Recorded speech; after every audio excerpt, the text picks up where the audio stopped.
வணக்கம் நேயர்களே. நம்ம சுஜாதா சாரோட வாஷிங் மிஷின் அப்படின்ற சிறுகதையோட 2 பாகங்களையும் பார்த்துட்டு இருந்தோம். இப்போ 3வது பாகத்தில் கண்டினியூ பண்ணலாம். அதுக்கு முன்னாடி சேனலை சப்ஸ்கிரைப் பண்ணிவிட்டு பக்கத்தில் இருக்க பெல் ஐக்கான் ஆலையும் கிளிக் பண்ணிடுங்க. அப்படியே ஷேர் பண்ணுங்கள், லைக் பண்ணுங்கள், காமெண்ட்டும் பண்ணுங்கள். ஓகே, இப்போ கதைக்குள்ளே போகலாம். நான் ஒரு நாய் நேசன் என்றான் அவன். நீங்கள் எதுவுமே செய்ய வேண்டாம் மிஸ்ஸஸ் சதீஷ்குமார். இந்த துணிகளை இந்த சூட்டுக்குள்ளே போட்டு இந்த பட்டனை அமுக்கினா போதும். இந்த விளக்கு எரியும். Logic microprocessor control, 6 washing programme, 18 காம்ப்ளேஷன், 5 kg துணி போடலாம். ரம்பா வீட்டில் கூட இதே மாடல் தான். உங்கள் துணிகளுக்கு தகுந்த அப்பில் டைமிங்ஸை தானே அட்ஜஸ்ட் பண்ணிக்கிட்டு முதல்ல rinsing, washing, speed drying, bidirectional 2 டிரெக்ஷன்லையும் பண்ணிவிட்டு இந்த பாருங்கள், வெளியே வரப்போ ஏறக்குறைய காஞ்ச நிலையில் ட்ரை ஆகி தான் வரும். எடுத்து ஒரு உதறி போட்டுக்கலாம். அவ்வளோதான். பட்டன் உடையாது, வாரண்டியும் போகாது. அதுவும் டிஜிட் இன் ஆப்டிக்கல் பிரைட்னர் சோதிக்கணும்னா பார்த்துக்கலாம்.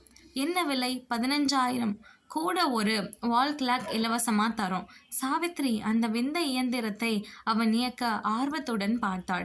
அதிலிருந்து ஆரோக்கியமான சப்தங்கள் வர சற்று நடுங்கிவிட்டு தானே நின்றது யுவன் விற்பனன்.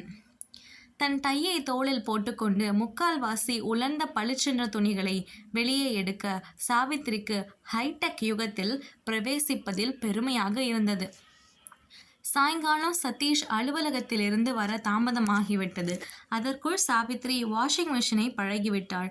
வீட்டின் முன் முற்றத்தில் பளபளவென்ற எல்லா துணிகளும் காற்றில் ஆட அலாவுதீன் ஜீனி போல் அருகில் நின்றது மால்ட் நம்பர் TRA 934. டெக்னாலஜி இருக்கப்ப வீட்டு வேலையெல்லாம் பெரிய சுமையே அல்ல. சாவித்ரி சப்பாத்தி மிஷின் வந்துடுது, ரெடிமிக்ஸ் இட்லி மாவு வந்துடுது. எது வேணும்னாலும் சொல்லு. எது வேணா? இந்த வாஷிங் மிஷினை விட எனக்கு ஒன்று தான் பெருசு. என்ன? அருகில் வந்து களைத்து போன முகத்தை நிமிர்த்தினான். உங்கள் அன்பு பொண்டாட்டி கஷ்டப்படுறாளேன்னு பதிவாக ஒரு வார்த்தை சொல்கிறீங்களே, அது போதுங்க.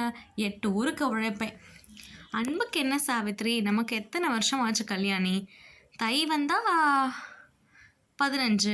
இன்னைக்கும் அப்படியே இருக்க என்று செல்லமாக கொஞ்சினான். பாக்கி துணியை துவைச்சிட்டு வந்துடுறேன். சாவித்ரி உள்ளம் பொங்கி நிறைந்த சந்தோஷத்தோடு வாஷிங் மிஷினில் போடுவதற்காக கணவன் கழற்றி போட்ட சட்டையை எடுத்து சென்றாள். கணவனின் சட்டை என்பதே ஒரு கிறக்கத்தை ஏற்படுத்தக்கூடிய அன்புடன் அதை முகர்ந்து பார்த்தாள். லேசான பர்ஃப்யூம் வாசனை.